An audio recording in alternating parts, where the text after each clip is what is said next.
India Legal presents Courts Roundup.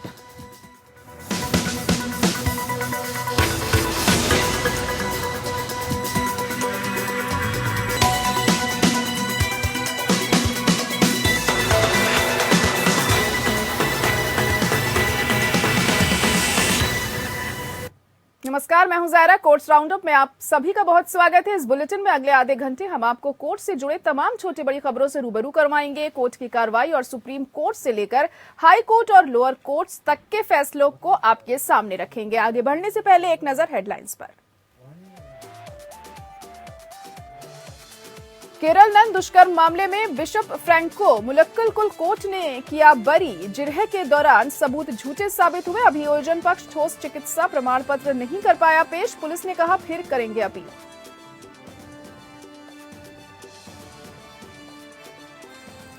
Bulli Bai app case में jail में ही रहेंगे आरोपी श्वेता सिंह और मयंक रावत। मुंबई की बांद्रा कोर्ट ने न्यायिक हिरासत 14 दिन बढ़ाई।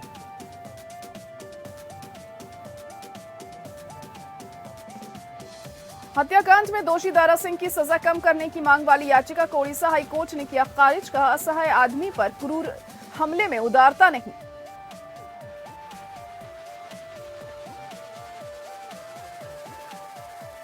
सुरक्षा की दृष्टि से दुल्हन गहनों को सहेज कर रखना क्रूरता नहीं। आईपीसी की धारा 498(a) के तहत सुप्रीम कोर्ट का फैसला।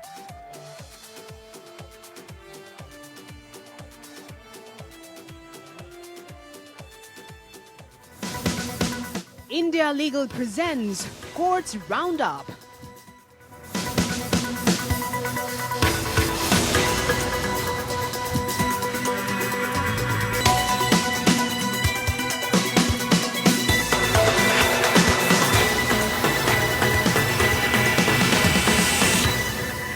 चलिए शुरुआत कर लेते हैं कोर्ट्स राउंडअप की। कोट्टायम की अदालत के नन रेप केस में आरोपी बिशप फ्रैंको मुलक्कल को बरी कर दिया गया है। 100 दिनों से अधिक समय तक चले मुकदमे के बाद उन्हें सभी आरोपों से बरी कर दिया गया। कोर्ट ने सबूतों के अभाव का हवाला दिया। जून 2018 में 43 साल की नन ने कोट्टायम में पुलिस से शिकायत की थी कि जालंधर बिशप ने 2014 और 2016 के बीच उसके साथ 13 बार बलात्कार किया था। सत्र कोर्ट से सुप्रीम कोर्ट तक कानूनी लड़ाई और दांवपेच चला और आखिरकार वह बरी हो गया। केस की तहकीकात करने वाले विशेष जांच दल ने बिशप को सितंबर 2018 में गिरफ्तार किया था और उन पर गलत तरीके से बंधक बनाने, बलात्कार करने, अप्राकृतिक यौन संबंध बनाने और आपराधिक धमकी देने के आरोप लगाए थे।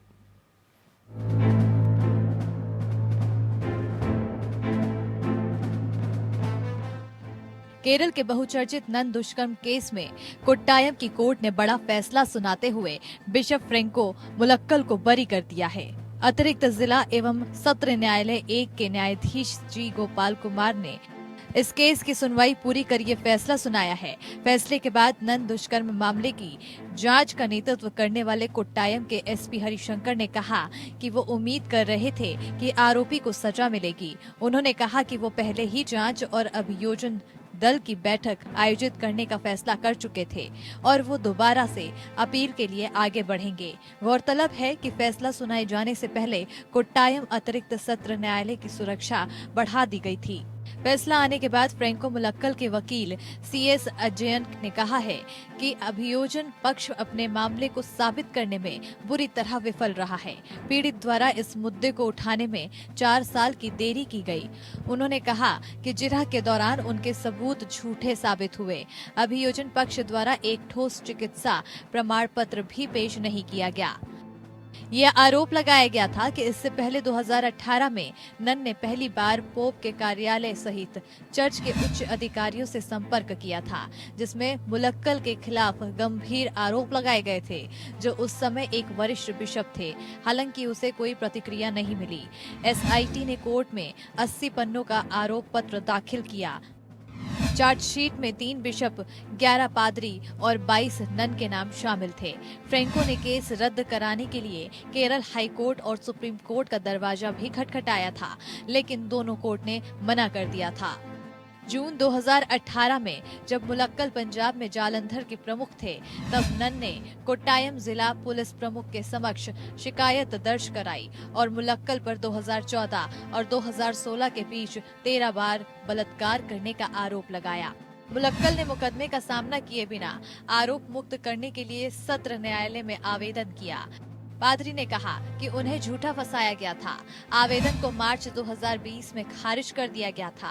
अगस्त 2020 में सुप्रीम कोर्ट ने उच्च न्यायालय के इस फैसले को दोहराया कि उनकी डिस्चार्ज याचिका योग्यता से रहित थी और सुनने से इनकार कर दिया था। फिर अक्टूबर 2020 में मुलक्कल ने कोविड-19 महामारी के आलोक में अपने मुकदमे को स्थगित करने की मांग करते हुए उच्च न्यायालय का दरवाजा खटखटाया, जो खारिज किया गया। नन और उनके समर्थकों को कैथोलिक प्रतिष्ठान के भीतर शक्तिशाली व्यक्तियों से विरोध और यहां तक कि धमकियों का सामना करना पड़ा। चर्च ने आरोपी पादरी का समर्थन करना जारी रखा। सिस्टर लूसी कलापुरा, जिन्होंने मुलक्कल के खिलाफ विरोध प्रदर्शन में भाग लिया था, उनको उनके कॉन्वेंट से बेदखल कर दिया गया था। Bureau report, APN। वहीं मुस्लिम महिलाओं की तस्वीरें पोस्ट कर उनकी ऑनलाइन नीलामी करने वाले बुली बाई ऐप चलाने के मामले में गिरफ्तार श्वेता सिंह और मयंक रावत फिलहाल जेल में रहेंगे। दोनों की न्यायिक हिरासत को मुंबई की बांद्रा कोर्ट ने शुक्रवार को 14 दिन के लिए बढ़ा दिया है। मुंबई पुलिस ने बुली बाई ऐप मामले में दर्ज FIR पर कार्रवाई करते हुए बिहार के विशाल झा और उत्तराखंड से श्वेता सिंह और मयंक रावत को गिरफ्तार किया। श्वेता और मयंक को बीते हफ्ते 7 जनवरी को पुलिस की टीम मुंबई लेकर आई थी और दोनों को बांद्रा कोर्ट में पेश किया गया था। कोर्ट ने दोनों को जेल भेज दिया था। मुंबई पुलिस ने बताया कि बुली बाई ऐप केस में आरोपी श्वेता सिंह और मयंक की पुलिस हिरासत आज खत्म हो गई। ऐसे में श्वेता को अदालत में पेश किया गया, लेकिन मयंक को कोरोना संक्रमित होने की वजह से कोर्ट में नहीं लाया जा सका। पुलिस ने दोनों की हिरासत बढ़ाने की गुजारिश कोर्ट से की, जिसके बाद कोर्ट ने दोनों की न्यायिक हिरासत 14 दिन के लिए बढ़ा दी। आरोपी मयंक रावत के वकील संदीप शेरखानी ने बताया है कि श्वेता सिंह और मयंक की ओर से बांद्रा कोर्ट में जमानत याचिका दायर की गई है, जिस पर कोर्ट सोमवार 17 जनवरी को सुनवाई करेगी।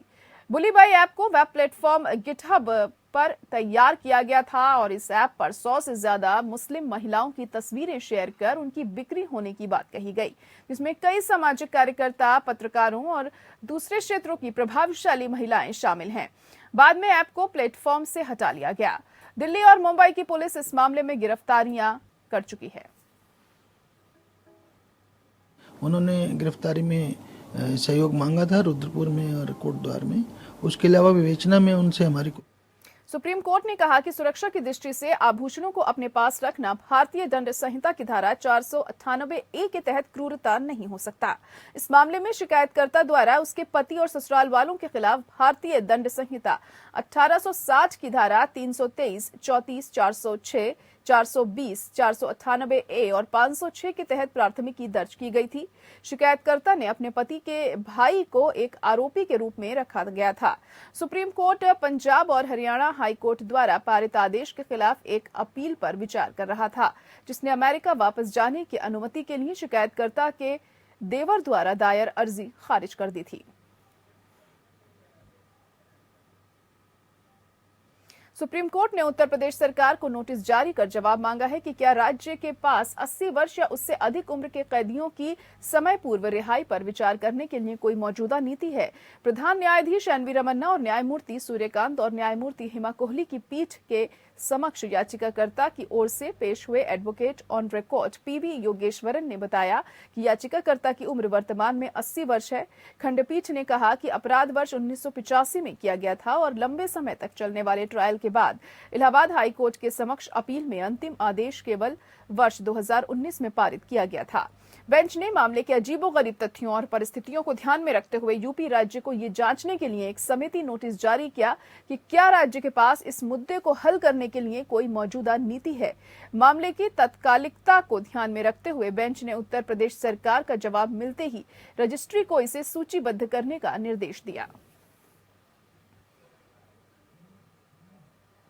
उच्चतम न्यायालय ने नोएडा में 40 मंजिला 2 टावरों को गिराने के आदेश का पालन नहीं करने के लिए रियल्टी कंपनी सुपरटेक लिमिटेड की खिंचाई की है। कोर्ट ने अदालत से खिलवाड़ के लिए निदेशकों को जेल भेजने को लेकर चेताया। शीर्ष अदालत ने पिछले साल घर खरीदारों के लिए जाने वाले भुगतान में कटौती का भी संज्ञान लेते हुए कहा कि रियल्टी कंपनी सब कुछ दुरुस्त कर ले या गंभीर परिणाम भुगतने के लिए तैयार रहे। कोर्ट ने कहा कि अगर शीर्ष अदालत को लगा कि कंपनी उसके आदेश की अनदेखी करने के लिए सभी हथकंडे अपना रही है तो अदालत इसे बर्दाश्त नहीं करेगी। अदालत ने कहा कि 17 जनवरी तक फ्लैट मालिकों को पैसा लौटाया जाए, अन्यथा जेल भेज दिया जाएगा।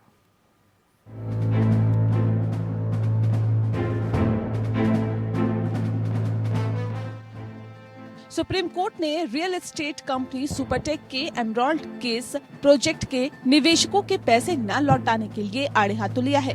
कोर्ट ने चेतावनी देते हुए कहा है कि अगर 17 जनवरी तक फ्लैट खरीदने वालों के पैसे नहीं लौटाए गए तो कंपनी के निदेशकों को जेल भेजा जाएगा। कोर्ट ने नोएडा अथॉरिटी से कहा है कि वे अगली सुनवाई तक ये तय करे कि एमराल्ड कोर्ट में बने 40 और 39 मंजिल के 2 टावर्स को गिराने का जिम्मा किसे सौंपा जाएगा।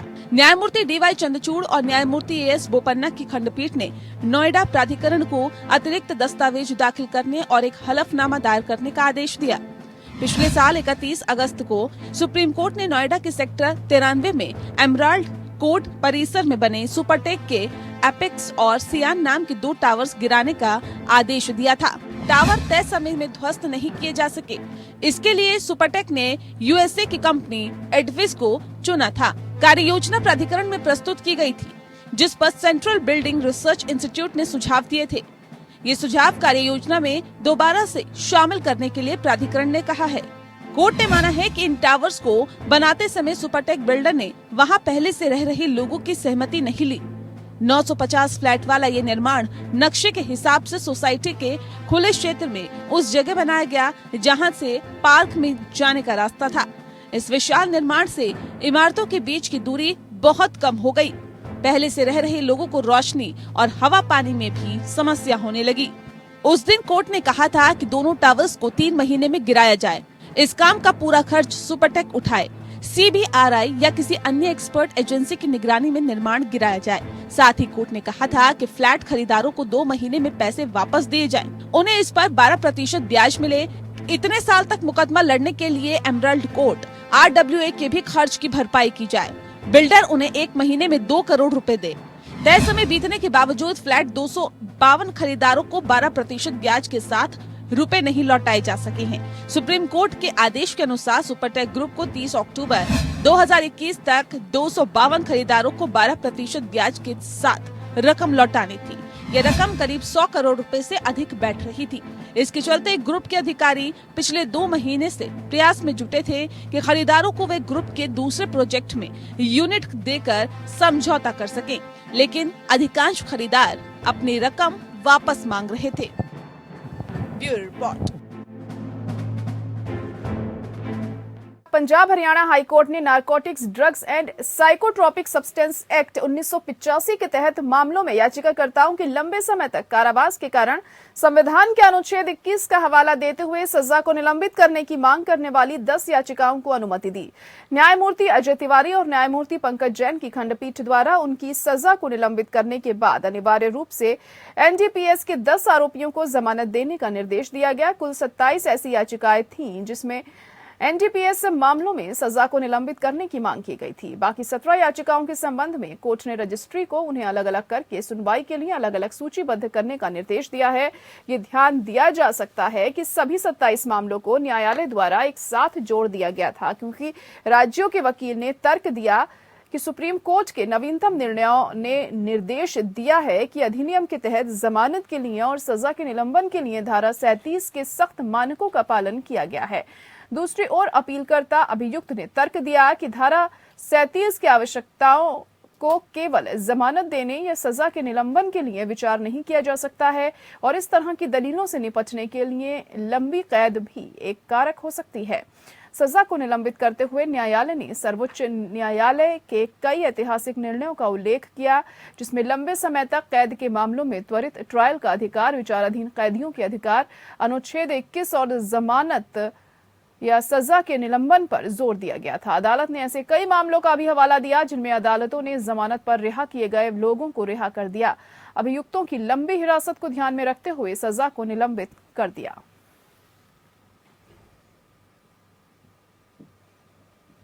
उड़ीसा हाईकोर्ट ने दारा सिंह उर्फ रविंद्र पाल सिंह द्वारा दायर याचिका को खारिज कर दिया। इस याचिका में वर्ष 1999 में मयूरभंज जिले में एक मुस्लिम व्यापारी की हत्या से संबंधित मामले में उम्र कैद की सजा में संशोधन की मांग की थी।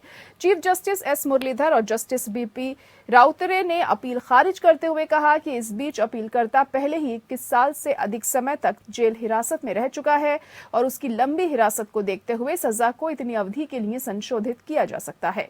प्रस्तुतिकरण में कोई योग्यता नहीं है। हमले की प्रकृति को ध्यान में रखते हुए उससे जुड़ी क्रूरता और अपराध की परिस्थितियां जहां कोई पूर्व दुश्मनी नहीं थी, पीड़ित निहत्था और रक्षाहीन था, इस मामले में जहां तक सजा का संबंध है किसी भी तरह की नरमी के लिए कोई मामला नहीं बनता। 26 अगस्त 1999 को दारा सिंह ने एक कपड़ा व्यापारी शेख रहमान पर कुल्हाड़ी से हमला किया था क्योंकि दारा सिंह ने उसे चंदा देने से इनकार कर दिया था। बाद में पीड़ित को उसकी दुकान से बाहर खींचा गया और सिंह और अन्य साथियों द्वारा केरोसिन डालकर उसे आग लगा दी। बाद में सभी आरोपियों ने दुकान लूटी और फरार हो गए। सत्र न्यायाधीश मयूरभंज बारीपदा ने मुकदमा पूरा होने पर दारा सिंह को छोड़कर अन्य सभी अभियुक्तों को बरी कर दिया था। दारा सिंह को हत्या के अपराध में दोषी ठहराते हुए आजीवन कारावास की सजा सुनाई गई। इस आदेश के खिलाफ वर्तमान अपील दायर कर सजा में कमी की मांग की गई थी। इलाहाबाद हाईकोर्ट के एक सेवानिवृत्त न्यायाधीश के बैंक खाते से धोखाधड़ी से पैसे निकालने के 4 आरोपियों को जमानत देने से इनकार करते हुए कहा कि जो लोग बैंकों में पैसा जमा करते हैं वो ईमानदार हैं और ये बैंकों की जिम्मेदारी है कि वे किसी भी कीमत पर उनके पैसे को सुरक्षित रखें।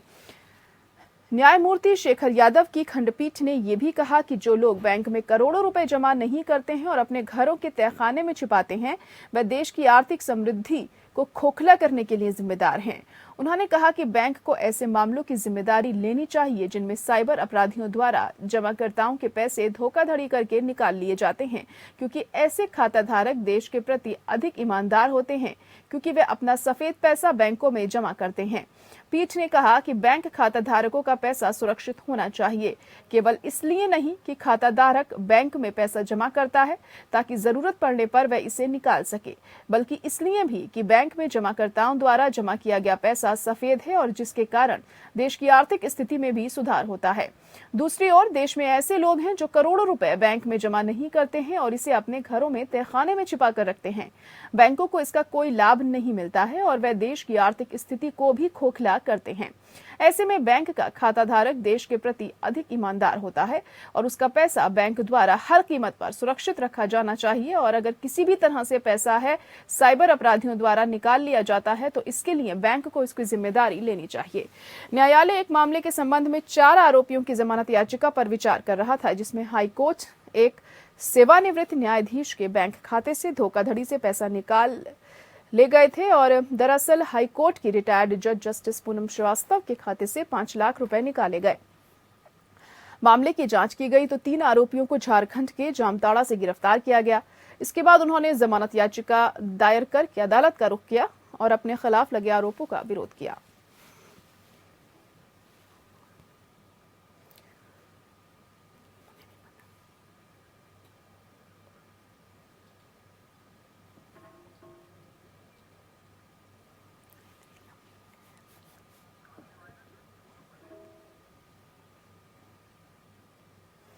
प्रयागराज में 2019 में संपन्न हुए कुंभ मेले में बड़े स्तर पर हुई वित्तीय अनियमितता को लेकर दाखिल एक जनहित याचिका पर इलाहाबाद हाई कोर्ट ने सरकार को जरूरी जानकारी मुहैया कराने का निर्देश दिया है।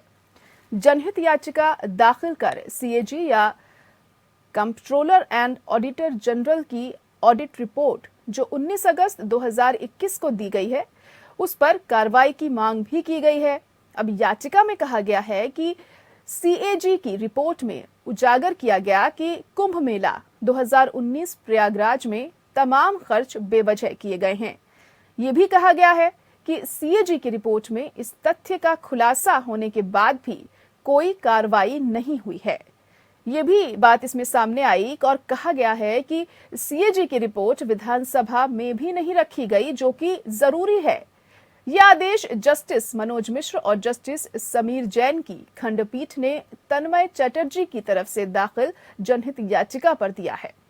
कोर्ट ने प्रदेश सरकार से कहा कि वह 3 सप्ताह में जानकारी उपलब्ध कराए। कि कुंभ मेले में हुए खर्च को लेकर सीएजी द्वारा 19 अगस्त 2021 को दी गई ऑडिट रिपोर्ट राज्य विधानसभा में प्रस्तुत की गई कि नहीं। अब याचिका की अगली सुनवाई 15 फरवरी 2022 को होगी।